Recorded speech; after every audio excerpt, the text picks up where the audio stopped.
Hi guys, buenos dias everyone. Time check, ano kita? It's 1:04 in the afternoon and nakapag 21 hours of fasting na tayo.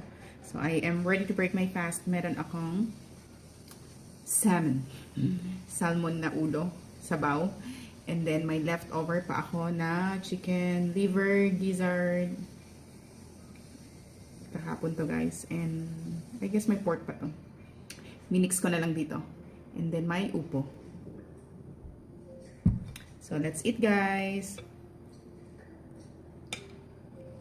Try muna natin.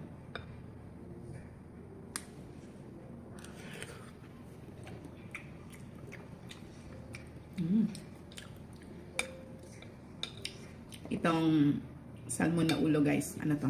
More than half kilo. And malaki yung laman niya.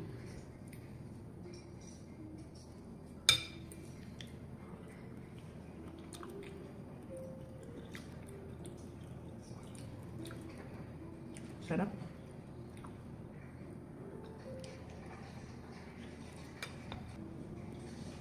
So budget for this meal is more or less 120 pesos. If I remember it right, binili ko yung salmon na ulo. Siguro 106.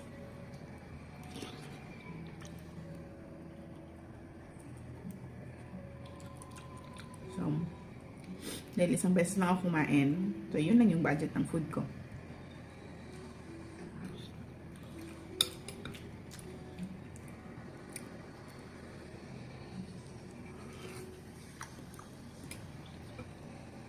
So, if pinapanood niyo ako, halos lahat low carb yung kinakain ko. So, isa to sa mga sample ng low carb. So, nakatulong to sa pag-lose ko ng weight. And aside from low carb, ay yung intermittent fasting din. Ang dami nito guys, pero mauubos ko to.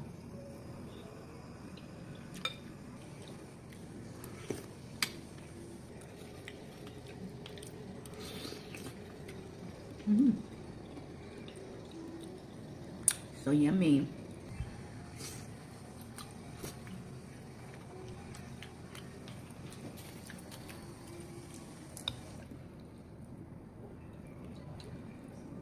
Wow.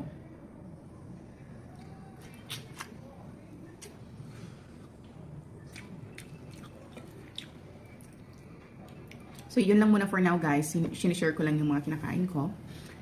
Stay healthy and stay low carb. Bye!